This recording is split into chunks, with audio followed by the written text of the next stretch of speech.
नमस्कार, आप सभी का स्वागत है वैराग्य ज्ञान में।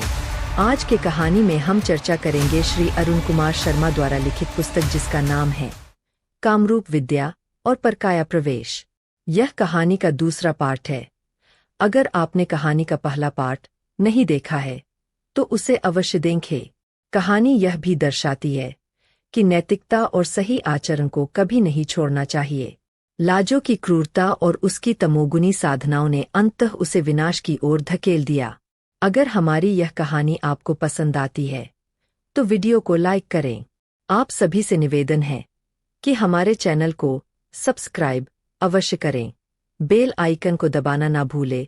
धन्यवाद। अधिक समय ना लेते हुए कहानी में आगे बढ़ते हैं। आंखें मलता हुआ अब उठा तो सामने रूपा खड़ी मुस्करा रही थी। मैंने सिहर कर पूछा, वह बुढ़िया कहाँ गई और तुम कहाँ चली गई थी रात में? रूप हंस पड़ी, कौन बुढ़िया? मैं पूरी रात तुम्हारे साथ इसी झोपड़ी थी गई कहा। नहीं नहीं, ऐसा कैसे हो सकता है? तुम झूठ बोल रही हो। उस बुढ़िया ने रात भर। रूपा मेरे करीब आकर हंसकर बोली, मैं ही थी वह बुढ़िया। क्या क्या कह रही हो तुम? मैं कांपता हुआ बोला, तुम मुझे परेशान कर रही हो। छोड़ दो मुझे, अब मैं जाना चाहता हूँ यहाँ से। तुम्हारा यह गोरख धंधा मेरी समझ में नहीं आ रहा है। तुम मुझ पर अपना अधिकार नहीं जमा सकती। तुम समझती क्या हो? मेरी बात सुनकर रूपा एकाएक तमतमा उठी, चेहरा एकदम सुर्ख हो उठा। तमक कर बोली, अब तुम यहाँ से कभी भी न जा सकोगे, समझे? क्यों? इसलिए कि तुम्हारे पौरुष की शक्ति चाहिए। मैं अब तक तुम्हारे जैसे ही किसी व्यक्ति की खोज में थी। अचानक तुम मिल गए। तुम मेरे पौरुष की शक्ति कैसे पा सकोगी और फिर उसका करोगी क्या? भूल गए रात की सारी बात? तुम्हारे पौरुष की शक्ति का ही कुछ लिया था मैंने अंश। मैं उसका क्या करूंगी, यह जानने समझने की जरूरत नहीं। फिर रूपा ने सिर झटक कर कहा, मेरा असली रूप क्या है और असली उम्र क्या है? यह कल रात तुम देख ही चुके हो। मैं कामरूप विद्या जानती हो। मुझसे सब डरते हैं। मैं अपनी विद्या की सिद्धि के बल पर सब कुछ कर सकती हूँ। रूप भी बदल सकती हूँ। हवा में गायब भी हो सकती हूँ। जो चाहे वह मंगा सकती हूँ। कल रात की तरह तुम मुझे बराबर शक्ति दो, उसके बदले तुमको मैं अपनी कामरूप विद्या दे दूंगी। थोड़ा रुक कर वह आगे बोला, कल रात तुमसे मुझे जो थोड़ी सी शक्ति मिली उससे मैंने एक विलक्षण सिद्धि प्राप्त की है। यह देखो, कहकर उसने अपनी बंद मुट्ठी खोल दी।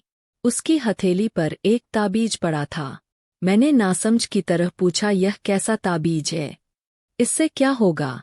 रूपा मुस्कराकर बोली, अरे इसी को तो कल रात तुम्हारी पौरुष शक्ति के बल पर सिद्ध की मैंने। यह ताबीज टहा विद्या के मंत्रों से अभिमंत्रित है। फिर पलथी मारकर बैठती हुई हंसकर बोली, इसी को मुंह में रखकर गायब हो सकती हूँ मैं। यह कहकर उसने उस मंत्रपूत ताबीज को अपने मुंह से रख लिया। यह क्या? रूपा का भौतिक अस्तित्व मेरे सामने से तुरंत गायब हो गया, जैसे वह हवा में विलीन हो गई हो। मैं एक बारगी सिहर उठा। हे भगवान, किस झंझट में आकर फंस गया मैं। असम की जादूगरनियों के नाम और उनके कारनामे सुने अवश्य थे और परे भी थे, मगर अब उसे प्रत्यक्ष देख रहा था। अज्ञात आशंका और भय से मैं रोमांचित हो उठा। अचानक अदृश्य रूप से रूपा की आवाज सुनाई पड़ी, मानो वह कहीं शून्य से बोल रही हो, घबराओ मत, घबराओ मत, तुम्हें परेशान नहीं करूंगी। तुम्हें कौन सी तकलीफ दी है? मैंने? मर्द होकर घबराते हो? छी, तुम्हारी प्रौढ़ जवानी का थोड़ा सा उपयोग कर लिया तो तुम्हारी कौन सी हानि हो गई, कौन सा नुकसान हो गया? बस इतनी सी हिम्मत लेकर चले थे तंत्र मंत्र की शक्ति देखने और उसकी सत्यता जानने। फिर वह प्रकट हो गई।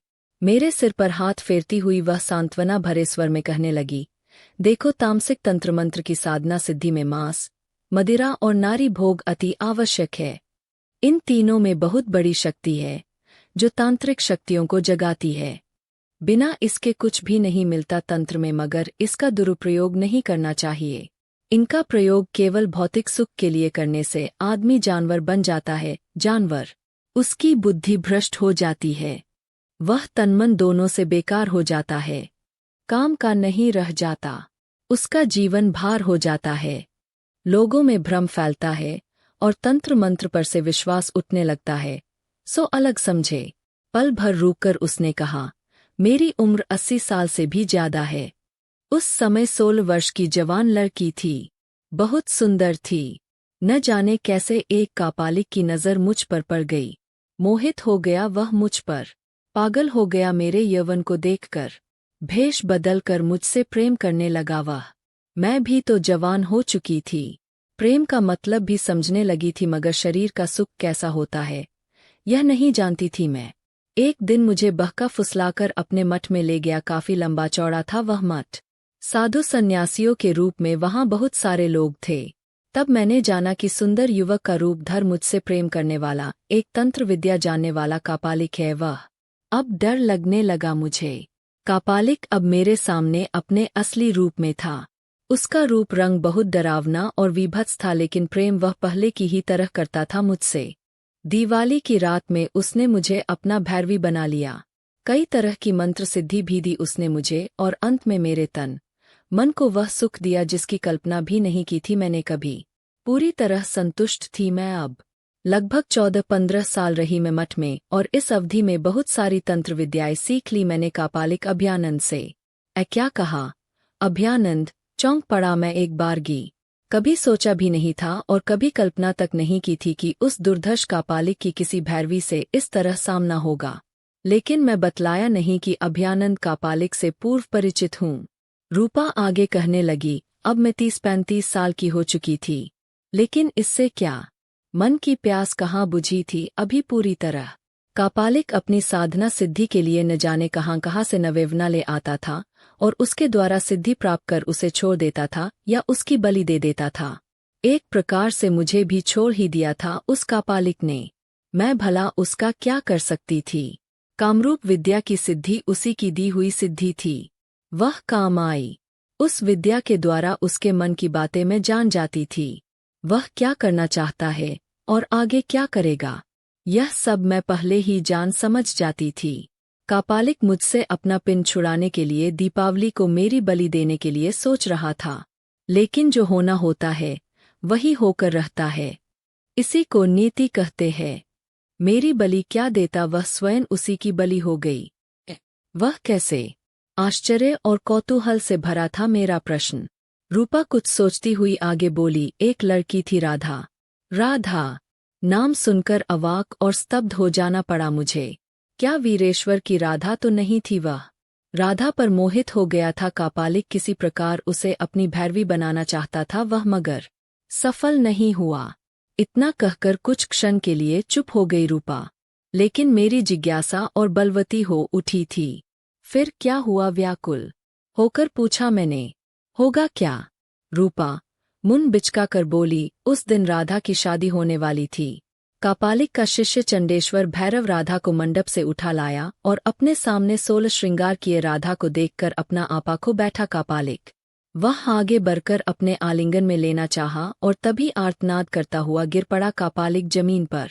उसके पेट में छुरा भोंक दिया था राधा ने। कापालिक अभयानंद की लीला समाप्त हो गई हमेशा हमेशा के लिए। बाद में वह कापालिक मठ उजाड़ मरघट जैसा हो गया। हाँ, कभी कभी अतीत की परछाइयाँ जरूर किसी को दिखलाई देती है जो संयोगवश उस मठ में जाता है।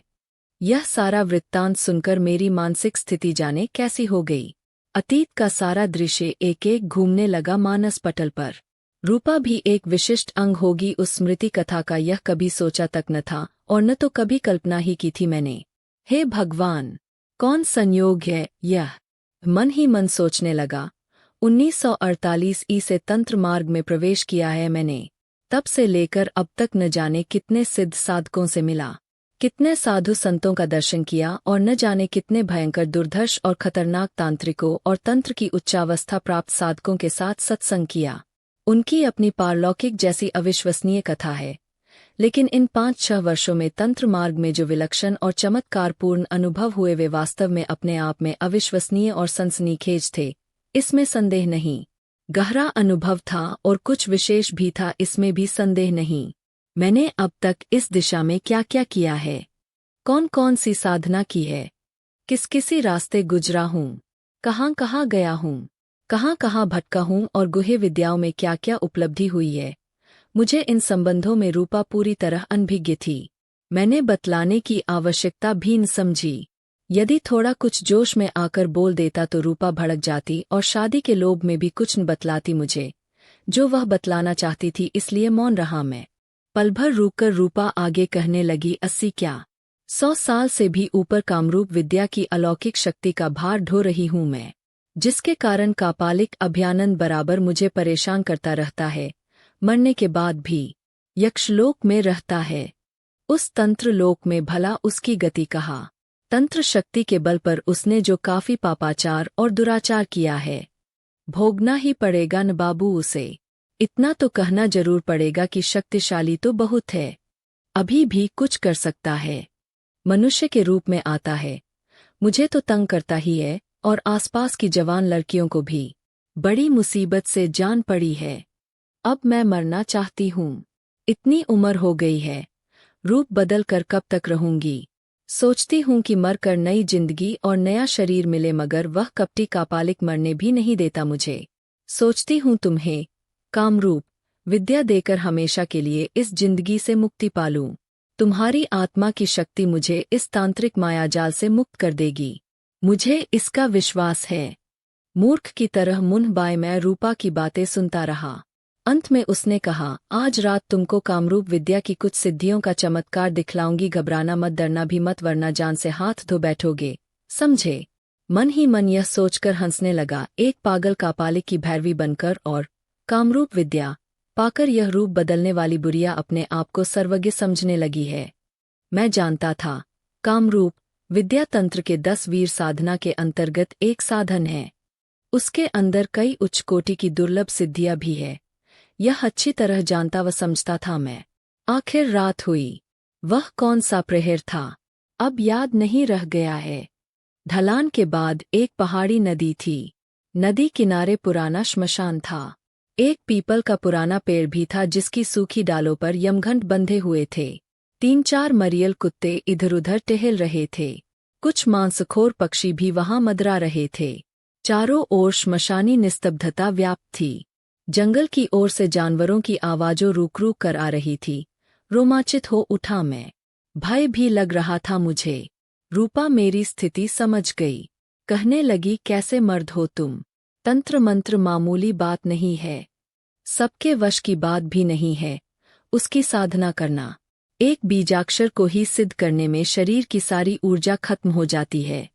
आजकल बहुत सारे लोग तंत्र मंत्र करने लगे हैं, श्मशान का चक्कर लगाते हैं, बेकार का दारू पीते हैं, ढकोसला करते हैं, झूठमूठ का पूजा पाठ करते हैं दिखाने के लिए। सब मजाक है, बेकार है, कुछ भी नहीं होता इन सब से, बुद्धि मारी जाती है। बस सबको बेवकूफ बनाना है। मैं तुम्हारे साथ हूँ, डर भय काहे का, आओ चलो।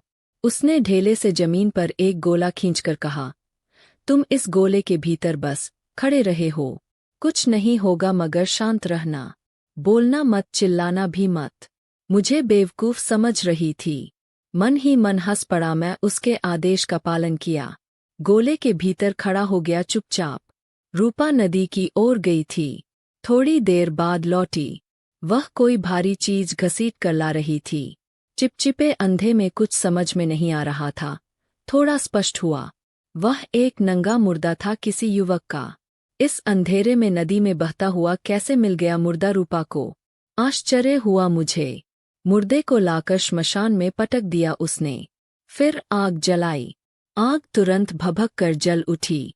कुछ ही देर में लाल पीली लपटें आकाश को छूने लगी। चारों ओर रोशनी हो गई हल्की सी।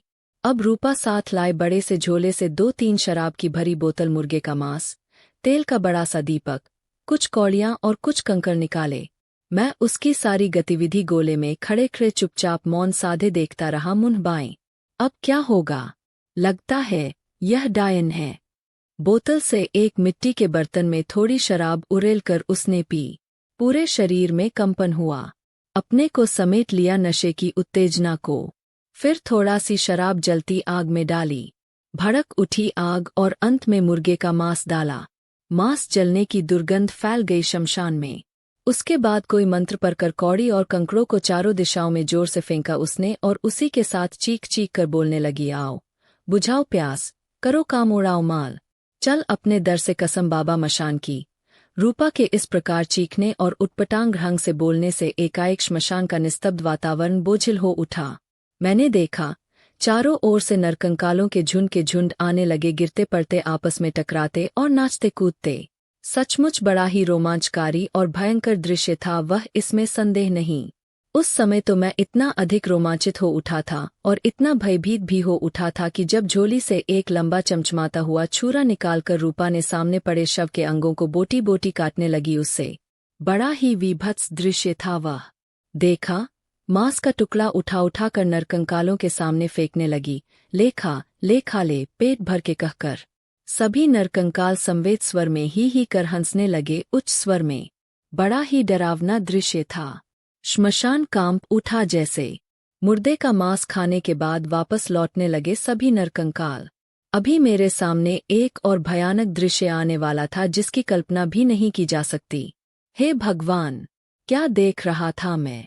खड़खड़ भरभर की आवाज करते जब सभी नरकंकाल वापस लौटकर नदी के अंधेरे में गायब हो गए तो रूपा मुर्दे के पास आई। उसी समय नदी के उस पार से संवेद स्वर में सियारों के रोने की आवाज आने लगी।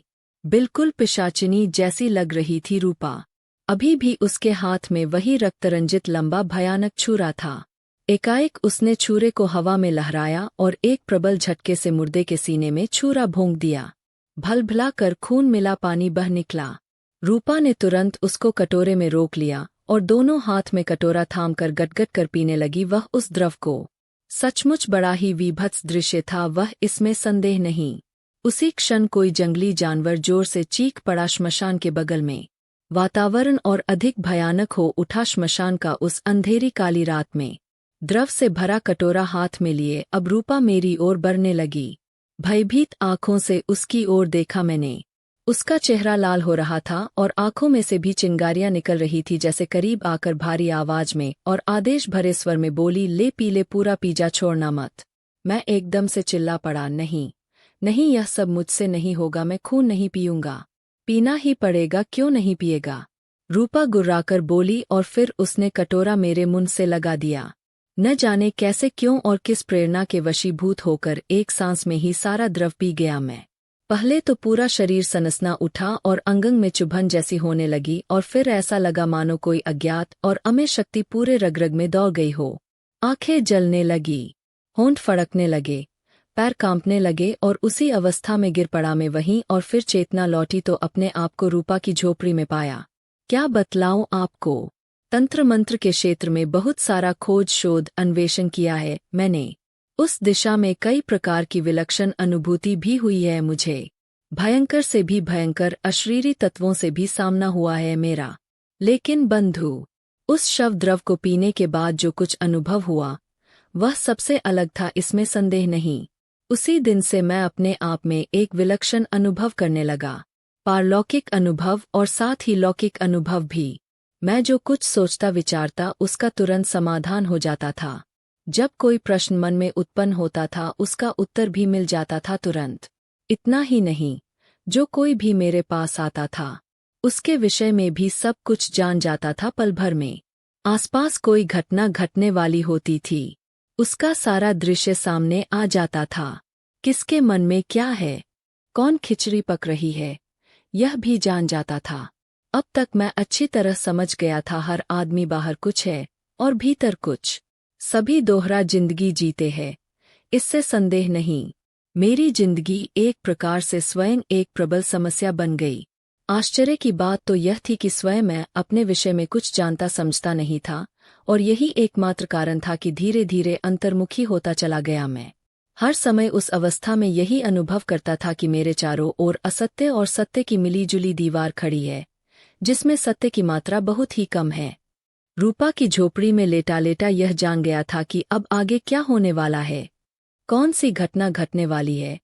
यदि मैं चाहता तो उसके पहले ही वहां से निकल भागता, लेकिन ऐसा हो न सका। कोई अदृश्य शक्ति रोक देती थी मुझे। समझ गया मैं, नीति सबसे प्रबल है, उससे कोई बच नहीं सकता। घटना का पात्र हर स्थिति में बनना ही पड़ता है आदमी को। न चाहकर भी घटना का पात्र बन ही गया, एक नहीं कई घटनाओं का। कुछ आगे लिखने के पहले यह बतला देना आवश्यक है कि वर्तमान में तंत्र की बहुत सारी साधनाएं लुप्त हो चुकी है। अनेक गुप्त और गोपनीय विद्याएं भी काल के अंधकार में डूब चुकी है। अब कुछ भी नहीं है, और जो कुछ है सब असत्य, नकल और आडंबर है। जिस कामरूप विद्या की चर्चा यहाँ है, वह तंत्र की 64 विद्याओं में जो 16 तमोगुनी विद्याएं हैं, उनमें सर्वश्रेष्ठ है। इस परम तमोगुनी विद्या काम तत्व पर आधारित 9 अपराविद्या की जननी है। 1. मन की गतिविधि को समझना। 2. अतीत और अनागत घटनाओं का ज्ञान। 3. मृत्यु ज्ञान। 4. महाकाल चक्र ज्ञान। 5. इच्छानुसार अल्पकाल के लिए किसी वस्तु या पदार्थ की सृष्टि। 6. प्रकृति में विकृति उत्पन्न कर किसी भी प्रकार की भयंकर घटना या दुर्घटना को जन्म देना। 7. मृत तमोगुनी आत्मा द्वारा किसी जीवित व्यक्ति को तरह का कष्ट देना। 8. मूठबान जैसी प्राणघातक क्रियाओं द्वारा किसी का प्राण हरण करना। 9. कुछ सीमा तक त्रिकाल की बात भी जान लेना। इन 16 अपराविद्याओं में एक सर्वोपरि नाम है कामरूप विद्या, जिनसे सर्वदा के लिए मुक्त होकर शरीर और संसार से भी मुक्ति चाहने वाली रूपा एक प्रकार से मेरे प्रति पागल हो गई थी, और उसी पागलपन के वशीभूत होकर और भी अपराविद्याएं मुझे बतलाती, वह इसमें संदेह नहीं। लेकिन जो होना था वह होकर रहा, घटना घटनी थी और वह घटी। यह तो निश्चित था कि रूपा कामरूप विद्या अच्छी तरह जानती थी, इसमें शक नहीं। उसके चमत्कारपूर्ण तांत्रिक सिद्धियों और गतिविधियों को देखकर कभी कभी भयंकर रूप से रोमांचित हो उठता मैं। उसके चंगुल में बुरी तरह फंस गया था मेरा पूरा व्यक्तित्व, इसमें संदेह नहीं। अब मैं उससे मुक्ति चाहता था, इसलिए कि उससे मुझे भय लगने लगा था। कब क्या कर दे, लेकिन मुक्ति का उपाय नहीं सूझ रहा था मुझे। लेकिन एक दिन उस पिशाचिनी से मिल ही गई मुक्ति। फिर भी वह मुक्ति मेरे लिए एक प्रकार से अभिशाप ही सिद्ध हुई। बंधु लाजो उधर मुझे बराबर खोज रही थी। मैं लगभग 15 दिनों से गायब था।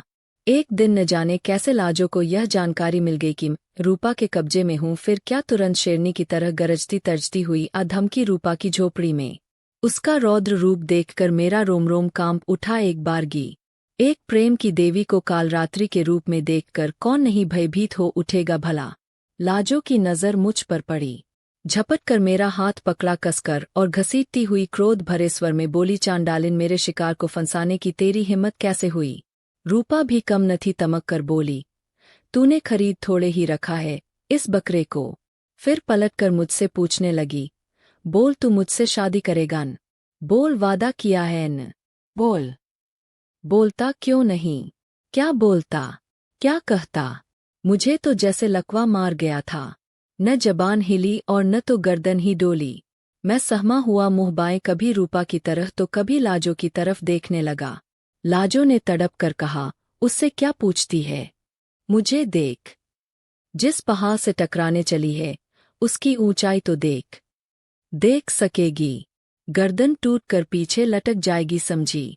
लाजो का एक ऐसा भी रूप होगा, वह इस प्रकार की भी बातें कर सकती है, ऐसा मन में कभी सोचा भी नहीं था। उसकी बात सुनकर रूपा दहाड़ उठी, डींग मत हाँक, मैं तुझे चूर चूर कर सकती हूँ। मेरी कामरूप विद्या की शक्ति नहीं जानती। पल भर में मुंह से खून उगल कर मर जाएगी तू। क्यों मुझसे टकरा रही है? रूपा विकट हंसी हंसकर बोली, जान की बाजी लगाने की हिम्मत है तो बोल, अपने आप फैसला हो जाएगा। जान रहते भागने वाले को 3 कसम। फिर नोना चमाइन और गुरु गोरखनाथ की दुहाई देकर कर उसने 3 बार जमीन पर पैर पटका। जवाब में रूपा ने भी 3 कस्में खाई और 3 बार जमीन पर पैर भी पटका। उस समय मेरी मानसिक स्थिति क्या थी, बतला नहीं सकता, आप भी समझ न सकेंगे। बस समझ लीजिए, हल्का बक्कासा खड़ा देख रहा था, जड़वत बना। निश्चय ही कोई भयानक तंत्र का चमत्कार घटित होने वाला था किसी भी समय और किसी भी क्षण। फिर वे एक साथ मेरे दोनों हाथ पकड़कर बलि के बकरे की तरह मुझे घसीटते हुए घाटी की ओर चल पड़ा। वहां पहुंचकर मैं भागने न पाऊं, इसलिए दोनों ने मेरे हाथ पैर रस्सी से बांधकर एक सुरक्षित स्थान पर डाल दिया। सुनसान निर्जन घाटी, दूसरी ओर घना जंगल। सूरज अब उस घने जंगल के पीछे छिपने ही वाला था। धीरे धीरे अबूझ सी खिन्नता भरी उदासी बिखरती जा रही थी घाटी के निस्तब्ध वातावरण में। हम 3 लोगों के अलावा वहां और कोई नहीं था। उन दोनों ने एकाएक अपने अपने आंचल से पीले चावल निकाले। दोनों ने एक दूसरे की ओर क्रुद्ध शेरनी की तरह देखा। थोड़े से चावल हाथ में लिए फूंक मारी, फिर कोई मंत्र पढ़कर एक साथ चावलों की आकाश की ओर फेंका। मैंने देखा काफी ऊपर नीले स्याह आकाश में दो कच्ची हड़ियां आपस में टकराई और भन-भन की आवाज करती हुई बड़े वेग से एक पूरब की ओर और दूसरी पश्चिम की ओर चल पड़ी। उस समय उन दोनों हड़ियों में भीतर से लाल पीली आग की लपटें जोर जोर से निकल रही थी, जो काफी डरावनी थी। देखते ही देखते काफी दूर तक उन लपटों से भर गया आकाश। मैं थर-थर कर कांपने लगा था। रस्सी छुड़ाने की कोशिश की, लेकिन कहाँ खुलने वाली थी वह बंधु। वह तो लक्ष्मण की नागपाश बन गई थी मेरे लिए। हे भगवान, अब क्या होगा? मैं इन दो पिशाचिनियों के बीच फंस गया हूँ। प्रभु, मेरा उद्धार करो परमेश्वर। अब कभी भी आसाम की ओर आने के लिए सपने में भी नहीं सोचूंगा। कहाँ फंसा आकर तंत्र मंत्र चक्कर में। एक बार मुक्ति दिला दो राम। और तभी एकाएक मुझे घाटी में दो भयंकर शेरों के गुर्राने और दहाड़ने की आवाज सुनाई पड़ी। मैंने देखा, घाटी के दोनों ओर दो भयानक शेर आकाश की ओर सिर उठाए अट्टहास कर रहे थे। उनकी आवाज से पूरी घाटी हिल हिल उठती थी। फिर दोनों में भयंकर मल्ल युद्ध छिड़ गया। दोनों पहले दूर से गरजे और फिर एक साथ उछलकर बीचों बीच घाटी के ऊपर आकाश में ही आपस में टकरा गए। फिर तो घंटों भयंकर युद्ध होता रहा। दोनों की भयंकर गर्जना से घाटी गूंज रही थी। ऐसा लग रहा था मानो जंगल और पहाड़ अपनी अपनी जगह हिल रहे हों, जैसे भूचाल सा आ गया था। लगा जैसे ज्वालामुखी कहीं फट पड़ा हो। स्तब्ध खड़ा वह अविस्मरणीय भयानक दृश्य देख रहा था मैं। लाजो और रूपा समानांतर पर बैठी बराबर कोई मंत्र पढ़े जा रही थी। उस समय दोनों के चेहरे काफी भयानक लग रहे थे। सिर के बाल खुलकर पीठ पर बिखर गए थे और आंचल छाती से खिसकर हवा में लहरा रहे थे। अचानक लाजो ने चाकू से अपना बायां हाथ चीर डाला। खून की धारा बह चली, पर उसने तुरंत जीभ से उस बहते खून को चाट डाला। उस समय वह एकदम राक्षसी लग रही थी। खून चाटते ही नीचे एक शेर भयंकर रूप से अट्टहास कर उठा। मैंने देखा वह एकदम दूसरे शेर की गर्दन पर चढ़ बैठा और दांतों और नाखूनों से उसका गला चीरने फाड़ने लगा। कुछ ही क्षणों में दूसरे शेर की गर्दन टूटकर एक तरफ झूल गई और वह गिरकर मर गया। पहले शेर ने विजयोल्लास से सिर ऊंचा किए झूमते हुए एक बार आकाश की ओर देखा और फिर दहाड़ता हुआ जंगल की ओर चला गया। उसी समय पूरब की ओर से एक हड़िया सनसनी की आवाज करती और आग की ऊंची ऊंची लपटें फेंकती हुई आई और रूपा के सिर के ऊपर चक्कर काटने लगी। बड़ा ही विचित्र दृश्य था वह। एकाएक मंत्राविष्ट हड़िया रूपा के सिर से टकराई और दूसरे ही क्षण रूपा का सारा शरीर आग की लपटों में झुलसने लगा। रूपा कातर स्वर में चीखने चिल्लाने लगी, मुझे छोड़ दो, मुझे छोड़ दो। अब कभी तुम्हारे शिकार की ओर आंखें नहीं उठाऊंगी। छोड़ दो मुझे। मगर लाजो बिल्कुल निर्दयी निकली। उसकी ओर कोई ध्यान नहीं दिया। रूपा चीखती रही, चिल्लाती रही, रोती रही, कल्पती रही और गिड़गिड़ाती रही और उसका शरीर आग की लपटों में झुलसता रहा, जलता रहा, छटपटाता रहा। बड़ा ही लोमहर्षक दृश्य था वह। अंत में रूपा का सारा शरीर जलकर राख में बदल गया कुछ पल में। सोचने लगा मैं, तंत्र मंत्र के संबंध में, विशेषकर कामरूप विद्या के विषय में मुझे बहुत कुछ जानना समझना था रूपा से। वह बतलाने के लिए तैयार भी थी, मगर अब दो तांत्रिकों के आपसी द्वेष और ईर्ष्या की आग में भस्म हो गया मेरा उद्देश्य। सचमुच मेरी भारी हानि हुई थी रूपा के मर जाने से, पर कर ही क्या सकता था। लाजो ने एक झटके से मेरा बंधन खोला और अहंकार भरे स्वर में आदेश दिया, चलो चले। एक संकट किसी तरह टला तो अब दूसरा संकट सामने था। कुछ बोला न गया। सिर झुकाए गुमसुम उसके पीछे चलने लगा मैं। रास्ते में लाजो कहने लगी, देखा मेरी शक्ति तुमने। मुझसे टक्कर लेने चली थी चुड़ैल। उसको नहीं मालूम था कि मुझे कामरूप विद्या के अलावा एक और विद्या आती है, टहा विद्या, जिसके बल पर मैं जो चाहे वह कर सकती हूँ। टहा विद्या सुनकर स्तब्ध रह गया मैं एक बारगी। हे भगवान! कभी किसी समय प्रसंगवश पश्चिम बंगाल के महातंत्र साधक भवानी शंकर भादुड़ी महाशय ने टहा विद्या की उपयोगिता और भयंकरता की चर्चा की थी। उनका कहना था कि तंत्र की तमोगुनी विद्याओं में टहा विद्या अत्यंत शक्तिशाली मानी जाती है। उसकी सिद्धि भी अत्यंत कठिन है, सभी के वश की बात नहीं। इसलिए कि स्थूल शरीर के बजाय सूक्ष्म शरीर द्वारा इस परम गोपनीय विद्या की साधना यक्षलोक के अधिष्ठात्र गणों के निर्देशन में संपन्न होती है। सिहर उठा में तहा विद्या के सामने लाजों का उद्देश्य कुछ और ही है। क्या है? यह जानना समझना था मुझे। रूपा की विद्या काम आई उस पल। कुछ ही समय में सब कुछ स्पष्ट हो गया मेरे मानस पटल पर। लाजो एक ऐसी तांत्रिक सिद्धि प्राप्त करना चाहती थी जिसके लिए पति के हृदय का मांस पकाकर खाना पड़ता है। मुझसे शादी करने का एकमात्र उद्देश्य यही था लाजो का। लेकिन सब कुछ जान समझ लेने से क्या होता है? बुरी तरह अब फंस गया था मैं लाजो के जाल में। उसके प्रति पहले जो प्रेम, आकर्षण और अपंत्व था, वह सब अब पूरी तरह घृणा में बदल चुका था। मेरी मानसिक स्थिति अत्यंत दयनीय हो गई थी। क्या बतलाऊं आपको मैं अपनी उस समय की स्थिति को। जोर शोर से शादी की तैयारी हो रही थी। बलि के बकरे की तरह मुन बाए असहाय सा सब कुछ देख रहा था मैं। कर ही क्या सकता था? वहां से मुक्त होना चाहता था, लेकिन कैसे? कोई उपाय, कोई रास्ता। यही सोच रहा था मैं हर पल हर क्षण। आसान काम नहीं था वहां से भागना। यदि किसी प्रकार भागकर वहां से निकल भी आता तो लाजो निश्चय ही अपनी तांत्रिक विद्या से मेरा कोई अनहित कर सकली थी। शादी का दिन निश्चित हो चुका था। मुझ पर लगातार नजर रखी जा रही थी कि कहीं मैं भाग न जाऊं। जाति प्रथा के अनुसार सवेरे से ही जाति बिरादरी के लोग एकत्र होने लगे और उन एकत्र होने वाले लोगों में एक व्यक्ति अति विचित्र और अस्वाभाविक सा लगा मुझे। उसकी वेशभूषा और उसका व्यक्तित्व आदिवासी तांत्रिकों जैसा लगा रहा था। वह लंबी चौड़ी काठी का व्यक्ति था, काला रंग, कोहड़े जैसा बेड़ौल मुड़ा हुआ सिर, बड़े बड़े कान और कानों में झूलते लाल पीले मनके, गले में भी दर्जनों मालाएं विभिन्न पत्थरों की। उन पत्थरों में कुछ ऐसे भी पत्थर थे जो अपने आप काफी तेज चमक रहे थे और उनमें से लाल, पीली, नीली किरणों का बौछार सा निकल रहा था। उसकी आंखें लाल और क्रूरता से भरी थी। आयु 40 से अधिक नहीं थी। कमर में लाल रंग की लुंगी थी। शरीर का ऊपरी हिस्सा नग्न था। कुल मिलाकर अति भयानक व्यक्ति था, उसमें संदेह नहीं। पता चला कि उसका नाम गोगा था और शिलांग से चल कर आया है। इसी के साथ यह भी मालूम हुआ कि लाजो को वह सिद्धि देने आया है जिसको पाने के लिए पति के हृदय के मांस की जरूरत पड़ती है। यह जानकर सिहर उठा था मैं एक बारगी, लेकिन अब एक प्रकार से मुझे विश्वास होने लगा था कि कोई न कोई रास्ता अवश्य निकलेगा मेरी प्राण रक्षा का। पीपल के नीचे चबूतरे पर भालू के चमड़ों का आसन बिछा था। गोगा जाकर उसी पर बैठ गया। अब उसकी लाल आंखों में क्रूरता, हिंसा, घृणा और क्रोध का मिलाजुला भाव उतर आया था और उसी दृष्टि से बराबर देख रहा था वह मेरी ओर। उस क्रूर तांत्रिक का आशय समझते देर न लगी थी मुझे। उस समय मैं अपने आप में एक विशेष शक्ति का अनुभव कर रहा था। वह विशेष शक्ति क्या थी, उससे मैं स्वयं अपरिचित था।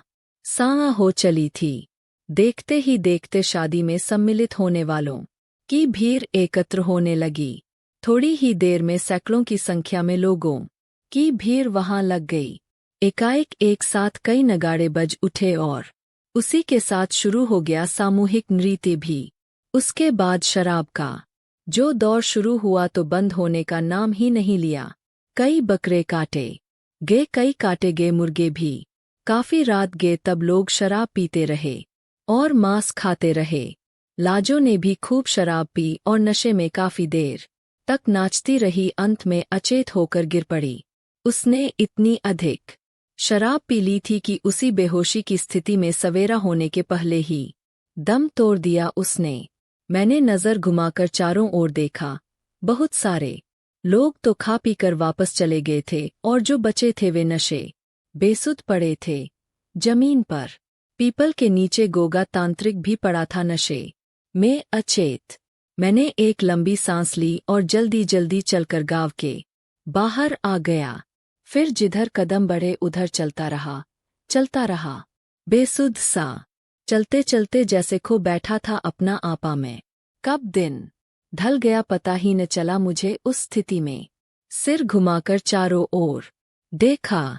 आसाम के काले पहाड़ों के पीछे सूरज छिपने ही वाला था। जहां मेरे पैर थमे थे वह एक सुनसान घाटी थी जिसके एक ओर जंगलों का सिलसिला था और दूसरी ओर ऊंचे ऊंचे पहाड़ों की बेडौल श्रृंखलाएं। घोर सन्नाटा बिखरा था वातावरण में चारों ओर। ऊंचे ऊंचे पेड़ों पर बैठे पक्षियों के चहचहाने की मधुर आवाज कभी कदा उस गहरे सन्नाटे को छन से तोड़ देती थी। कितनी दूर चलकर वहां पहुंचा था इसका होश नहीं था मुझे। अब क्या करूं? कहाँ जाऊं? रात को कहाँ मिलेगा आश्रय? मेरी मानसिक स्थिति विचित्र हो रही थी। कुछ समझ में नहीं आ रहा था कि तभी मेरी नज़र सामने उठ गई। देखा पहाड़ों की तलहटी में जहां घाटी का ढलान और झुक गया था वहां धुआं उठ रहा था। सोचा निश्चय ही वहां कोई रहता होगा। मेरा अनुमान सच निकला। एक पहाड़ी गुफा थी, उसी के भीतर से धुआं बाहर आ रहा था। जब मैं गुफा के सामने पहुंचा उस समय एक विचित्र सा अनुभव हुआ मुझे। उस अनुभव को शब्दों में व्यक्त नहीं कर सकता, लेकिन इतना अवश्य कह सकता हूं कि उस अनुभव ने मेरी आत्मा को जैसे छू लिया था। काफी देर तक खड़ा रहा मैं। भीतर जाने की हिम्मत नहीं हो रही थी। अभी मैं कुछ सोच ही रहा था कि भीतर से एक स्त्री बाहर निकली। उसकी आयु 40 के आसपास रही होगी। रंग गोरा था। चेहरे पर अजीब सा तेज था और शांति भी। निर्विकार भाव से उसने मेरी ओर देखा। उसके देखने का रंग किसी साधिका जैसा लगा मुझे। वेशभूषा से साधिका लग भी रही थी वह स्त्री। हे भगवान, कैसी थी उसकी बड़ी बड़ी तेजस्वी आंखें। करुणा, दया, स्नेह, अनुकंपा का मिलाजुला भाव तैर रहा था वहां। हिल गई मेरी आत्मा एक बारगी। फिर एक मीठा स्वर, कौन हो तुम? यहाँ कैसे आना हुआ? पहले तो कुछ बोला ही न गया मुझसे। किसी प्रकार अपने आप को संभाला और किसी प्रकार सारी कथा सुना दी मैंने रुक रुक कर, और अंत में विनय भरे स्वर में कहा, रात होने वाली है। कहाँ भटकूंगा मैं इस अरण्य प्रांत में? यदि आपको कोई कष्ट न हो, कोई परेशानी न हो, और यदि आप उचित समझे तो थोड़ी कृपा कर दे मुझ पर। बस एक रात के लिए आश्रय दे दे मुझे अपनी गुफा में। मेरी कथा को और मेरी याचना को बड़े ध्यान से सुना उस दिव्यात्मा ने। फिर हल्के से मुस्कराकर कोमल स्वर में बोली, वह कौन? माँ, अपनी गोद में शरण नहीं देना चाहती आश्रयहीन को? फिर तुम अकेले, अनाथ और आश्रय के भूखे हो, आओ भीतर आ जाओ। गुफा काफी बड़ी थी। उस महिला की ही तरह वह गुफा भी लगी मुझे अत्यंत रहस्यमय। किसी अनजाने लोक सा प्रतीत हुआ मुझे उस रहस्यमय गुफा का रहस्यमय वातावरण। गहरी शांति बिखरी हुई थी गुफा के निस्तब्ध वातावरण में। अपने आप को कुछ सम्मोहित सा अनुभव कर रहा था मैं उस समय। भीतर हल्का हल्का सा प्रकाश हो रहा था, लेकिन उस प्रकाश का स्रोत क्या था यह समझ में नहीं आया। दीवार से लगकर 3-4 काठ के तख्त बिछे हुए थे और भी बहुत से सामान थे, जिनकी ओर ध्यान नहीं मैंने। सामने वाले तख्त पर एक महापुरुष ध्यान की मुद्रा में बैठे हुए थे। उनका चेहरा केवल खुला था और पूरा शरीर सफेद चादर से ढका हुआ था। सिर और दाढ़ी के बाल छोटे छोटे थे। चेहरे पर साधना का प्रखर तेज था। चेहरे से वह प्रौढ़ व्यक्ति लगे मुझे। बाद में सब कुछ ज्ञात हो गया। उस महिला का नाम था ज्ञानश्री और वे महापुरुष ज्ञानश्री के गुरु थे और नाम था दिव्यानंद विजय। पूरे 500 वर्ष की आयु है। मेरे गुरुदेव की ज्ञानश्री ने बतलाया, अधिकतर समाधि में ही रहते हैं वह। अभी 15 दिनों से बैठे हैं समाधि में। संभव है आज रात्रि में भंग हो समाधि। यह सब सुनकर थोड़ा आश्चर्य हुआ, लेकिन विश्वास करना पड़ा, क्योंकि ऐसा बहुत कुछ देख सुन चुका था मैं पहले भी। आपके गुरुदेव कब से इस गुफा में निवास कर रहे हैं? यह पूछने पर ज्ञानश्री ने बतलाया कि इसका ज्ञान मुझे नहीं है।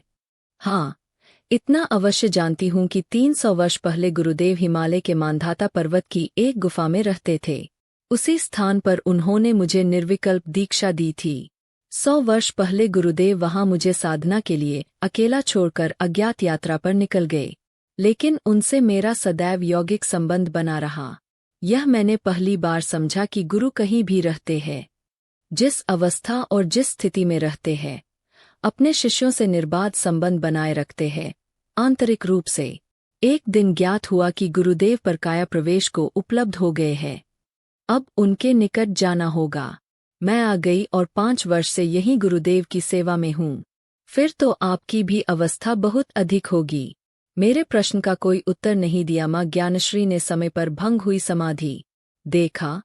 महात्मा का प्रदीप्त हो उठा मुखमंडल। उन्होंने आंखें खोली। शांत, निश्चल, निर्विकार और अलिप्त गुलाबी आंखें। स्थिर दृष्टि से देख रहे थे महात्मा मेरी ओर। एकाएक चौंक पड़ा मैं। कुछ कौन सा गया था भीतर। चेहरा कुछ कुछ जाना पहचाना सा लग रहा था मुझे। आखिर रहा न गया, मुंह से निकल ही पड़ा, रे पंकज जी आप।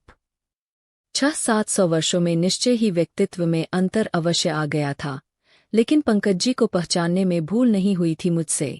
गंभीर स्वर में महात्मा हल्के से मुस्कराते हुए बोले, शर्मा जी आपको पहचानने में किसी प्रकार की भूल नहीं हुई है, लेकिन आपने पंकज जी के शरीर को पहचाना है।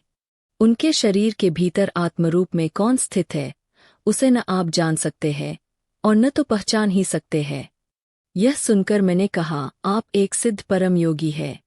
मैंने हिमालय और तिब्बत की जीवन मरणदायिनी यात्रा की है। अनेक सिद्ध साधकों और परम उच्चावस्था प्राप्त योगियों का दर्शन और सत्संग लाभ भी किया है, और आप योगी दिव्यानंद विजय हैं। अपने हिमालय यात्रा काल में मांधाता में आपका भी दर्शन लाभ किया है मैंने। शायद आपको स्मरण नहीं है, योग के विषय में चर्चा भी हुई थी आपसे। यह सुनकर स्तब्ध रह गए महात्मा, लेकिन बोले कुछ नहीं। मैंने आगे कहा, आपने अपनी लंबी साधना यात्रा के लिए जिस स्थूल शरीर में परकाया प्रवेश किया है, वह मेरे परम मित्र पंकज जी का है। आपसे पंकज जी का क्या आंतरिक संबंध था, यह तो मैं नहीं जानता, लेकिन इतना तो अवश्य जानता हूं कि आप उसको किसी विशेष अवस्था में अपने साथ अपना शिष्य बतलाकर यहाँ इस स्थान पर प्रायः ले आते थे।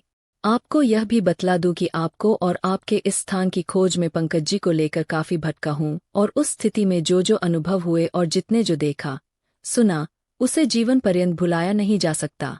वह अलग विचित्र और रोमांचक कथा है। उसे सुनाने की आवश्यकता नहीं और यह भी जानने समझने की आवश्यकता नहीं है कि आपका पूर्व पार्थिव शरीर कहाँ है और किस स्थिति में है। मैं तो बस आपसे इतना जानता चाहता हूं कि मेरे मित्र पंकज जी की आत्मा इस समय कहाँ और किस अवस्था में है। महात्मा को ऐसा कुछ सुनने की शायद आशा नहीं थी। थोड़ा विचलित हुए वह। जिज्ञासा और कौतूहल भरी दृष्टि से मेरी ओर एक बार देखा उन्होंने, और फिर रहस्यमय रंग से मुस्कराए वह। फिर उन्होंने जो कुछ बतलाया वह सब अवश्य अपने आप में विचित्र और अविश्वसनीय था, किंतु सत्य था। योग मार्ग के साधक इस बात से अच्छी तरह परिचित होते हैं कि योग एक ही जन्म की साधना नहीं है। अनेक जन्मों के संस्कार उत्पन्न होने पर योग में प्रवृत्ति का जागरण होता है, फिर सद्गुरु का अवतरण होता है, दीक्षा निवृत्ति होती है और सद्गुरु के संकेत पर अग्रसर होता है साधना मार्ग पर धीरे धीरे। लेकिन साधना एक ही जन्म का विषय नहीं है, उसमें पूर्णता लाभ के लिए 14 जन्मों की आवश्यकता पड़ती है। पहले 5 जन्म तक साधक की अवस्था है, दूसरे 5 जन्म तक योगी की अवस्था है, तीसरे 2 जन्म तक सिद्ध अवस्था है, चौथे अंतिम 2 जन्म परम सिद्धावस्था है। परम सिद्धावस्था को उपलब्ध होने के बाद सिद्धलोक में आत्मा का प्रवेश होता है। वहां विश्राम करने के पश्चात परम सत्ता में विलीन हो जाती है आत्मा, जो योग मार्ग का परम लक्ष्य है। योग साधना की इतनी लंबी यात्रा एक ही शरीर में रहकर संभव नहीं। कुछ ऐसे साधक हैं जो पहले 5 जन्मों के साधना काल को सद्गुरु की कृपा से 5 बार शरीर धारण कर साधना मार्ग की यात्रा पूर्ण कर लेते हैं। पिछले जन्म में जहां साधना रुकी रहती है, वहीं से अगले जन्म में शुरू हो जाती है आगे की साधना की पूर्व विस्मृति बनी रहे, इसके लिए सद्गुरु सहयोग देते हैं और सहायता भी परोक्ष रूप से करते हैं। लगभग ऐसी ही स्थिति दूसरे 5 जन्मों के योग मार्गीय यात्रा काल की भी समझना चाहिए। यह निश्चित है कि साधक से योगी होने की प्रक्रिया अति जटिल है। उस जटिलता का सामना करने के बजाय कोई साधक परकाया प्रवेश कर लेते हैं। ऐसी ही स्थिति योगावस्था से सिद्धावस्था को उपलब्ध एक होने के समय भी उपस्थिति होती है। योगावस्था में प्राप्त परामानसिक अनुभवों अथवा अनुभूतियों को मृत्योपरांत दूसरे जन्म में प्राप्त शरीर में पूर्ण रूप से सुरक्षित रखना असंभव तो नहीं, लेकिन अत्यंत कठिन अवश्य है, सभी के वश की बात नहीं। यही कारण है कि योगावस्था को उपलब्ध योगी सिद्धावस्था में प्रवेश करने के लिए परकाया प्रवेश करते हैं। आवश्यकता पड़ने पर कई बार कहने की आवश्यकता नहीं। महात्मा दिव्यानंद विजय ऐसे ही एक योगी थे। पहले भी 2 बार परकाया प्रवेश उन्होंने किया था। इस बार सिद्धावस्था को उपलब्ध होने के लिए पंकज जी के शरीर में परकाया प्रवेश किया था। इस प्रकार के योगी विशेषकर अपने शिष्य के शरीर में ही परकाया प्रवेश करते हैं, या फिर उसमें जो व्यक्ति उनकी दृष्टि में योग्य पात्र होता है। परकाया प्रवेश दो प्रकार से होता है, स्थायी रूप से और अस्थायी रूप से। अस्थायी रूप से परकाया प्रवेश अपने किसी महत्वपूर्ण उद्देश्य की पूर्ति के लिए योगी करता है, और वह भी थोड़े समय के लिए। उद्देश्य पूर्ण होने पर शरीर से अलग होकर अपने शरीर को स्वीकार कर लेते हैं। जैसे एक योगी को तीर्थयात्रा करनी है, उसकी साधना में इतना समय नहीं था कि 1 महीने का तीर्थ कर सकता, इसलिए एक तीर्थयात्री के शरीर में प्रवेश कर गया उसका सूक्ष्म शरीर। इस प्रकार उसकी तीर्थयात्रा की इच्छा पूर्ण हो गई। वास्तव में परकाया प्रवेश योग का एक रहस्यमय विज्ञान है, और उस विज्ञान से दिव्यानंद विजय भली भांति परिचित थे। पंकज जी पिछले किसी जन्म में उनके शिष्य थे। पुनर्जन्म के कारण उनकी साधना स्मृति लुप्त हो गई थी।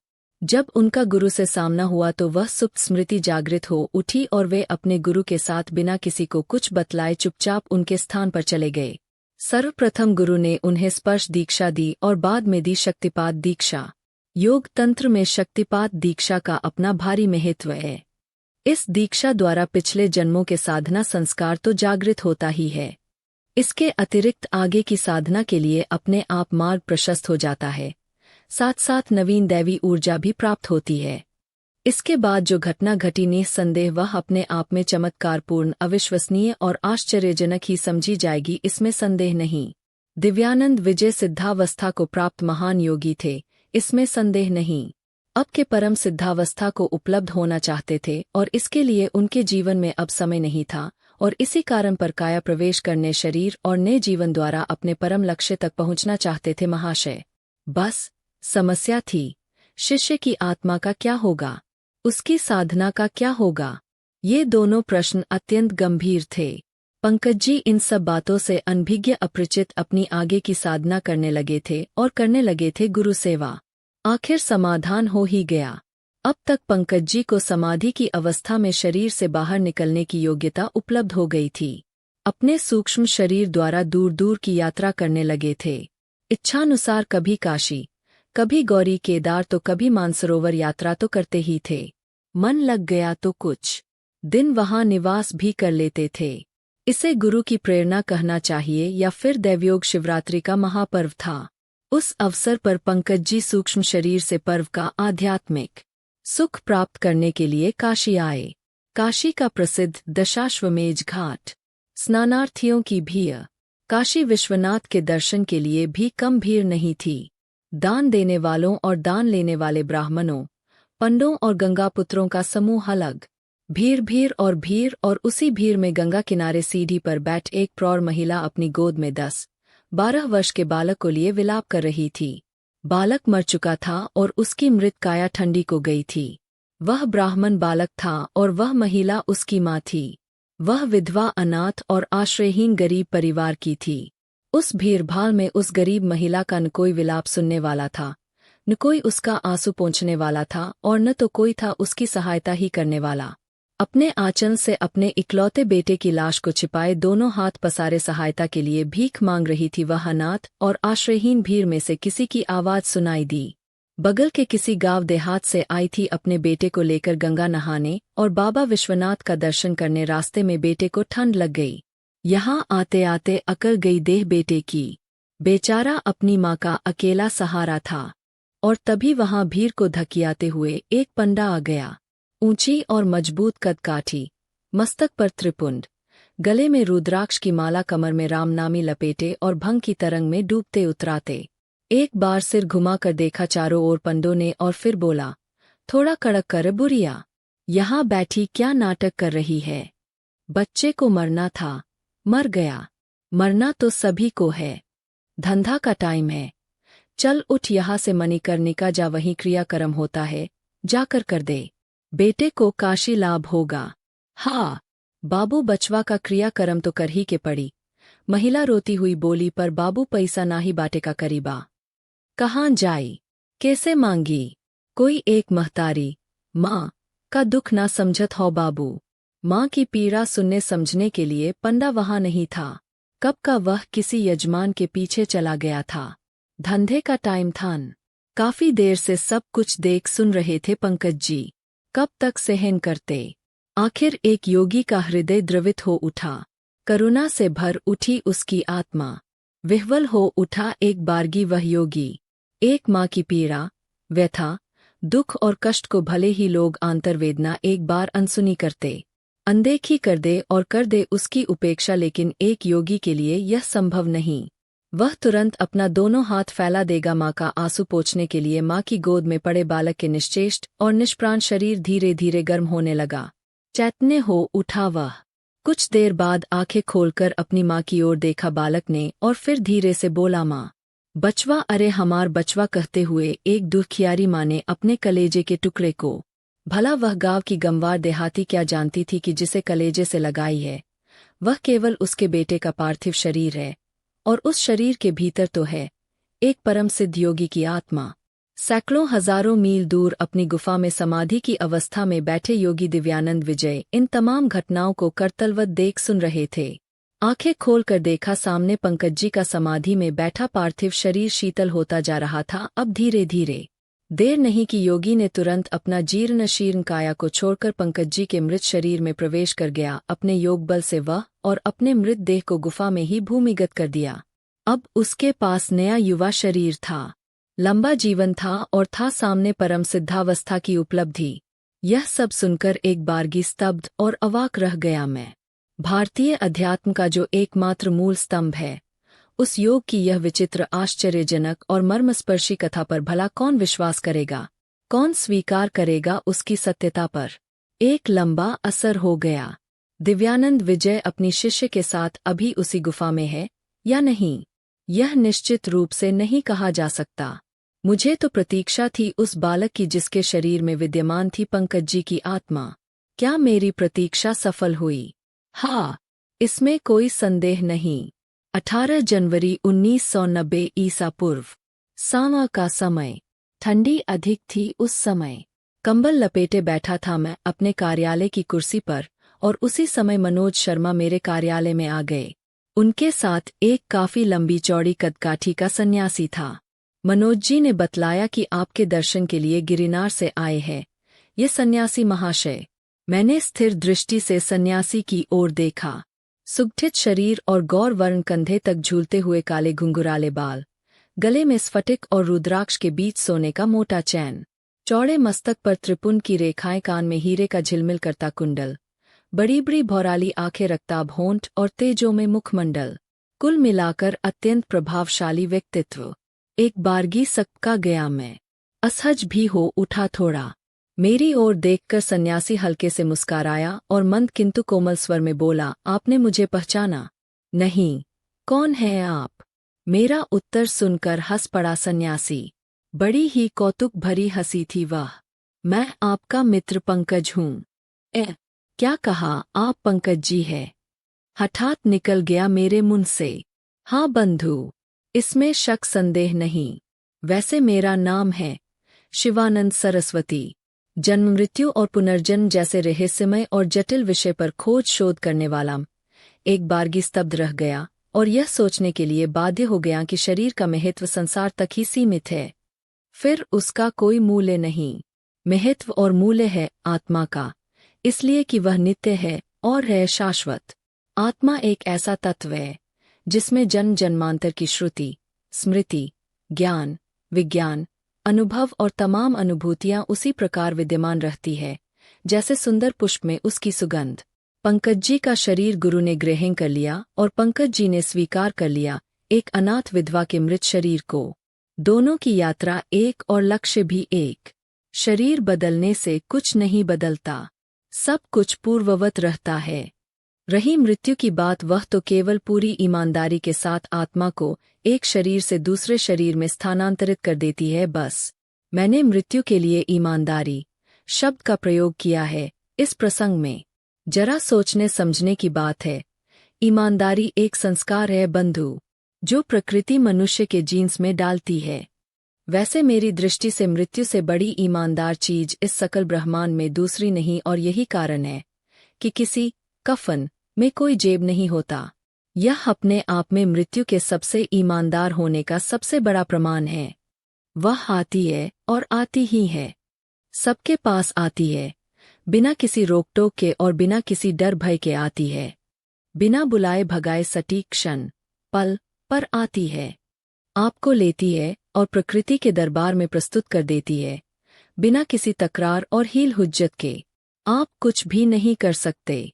विश्व की सकल संपदा के मालिक होने के बावजूद भी कुछ भी नहीं कर सकते आप। रावण जैसा अमरत्व भी आपको नहीं बचा सकता। आए है तो जाना है, और वह भी बिना टिकट, बिना जैसा खर्च किए, बिल्कुल मुफ्त। इतनी ईमानदारी कहाँ है बंधु? मृत्यु और परकाया प्रवेश में अंतर है, और नहीं भी है। मृत्यु और पुनर्जन्म के बीच की दूरी घोर अंधकार में है। आत्मा की गहरी निद्रा है, और उसी निद्रा के कारण जब वह दूसरे शरीर में प्रवेश करती है तो भौतिक दृष्टि से पिछला सब कुछ भूल जाती है। रही परकाया प्रवेश की बात, इसमें ऐसा कुछ भी नहीं है। जैसी आत्मा है वैसी ही रहती है। एक लोटे का पानी दूसरे लोटे में डाल देने के समान पानी में तो कोई अंतर नहीं होता। हाँ, लोटा अवश्य बदल जाता है। ब्राह्मण बालक का नाम था शिवा। आगे की कथा कुछ लंबी है, संक्षिप्त में ही सुनाऊंगा। 20 वर्ष की आयु में शिवा ने हरिद्वार में संन्यास ले लिया और अपना नाम रखा स्वामी शिवानंद सरस्वती। सन्यासी रूप में हरिद्वार से गिरिनार। वहां भेंट हुई महान संत ब्रह्मचारी ब्रजेश्वरानंद से। लंबा चौड़ा आश्रम, शिष्यों का समुदाय और अपार संपत्ति। ब्रजेश्वरानंद को गोलोकवासी होने के बाद उनके आसन पर बैठे स्वामी शिवानंद सरस्वती। पूरे 1 दशक का लंबा समय।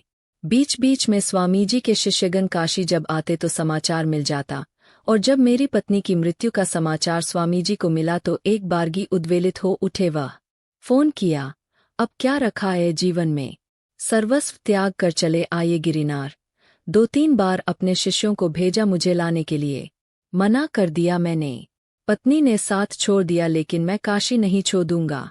अब समय ही कितना रह गया है, जो थोड़ा सा है उसे मत छीनिए आप मुझसे। इस प्रकार युवक की यात्रा एक अज्ञात भय से शुरू होकर एक दिव्य अनुभव पर समाप्त होती है। अगर आपको यह कहानी पसंद आई हो तो कृपया हमारे चैनल वैराग्य ज्ञान को सब्सक्राइब करें और इस वीडियो को लाइक और शेयर करें। हम आपके लिए इसी तरह की और भी अद्भुत कहानियां लाते रहेंगे। धन्यवाद।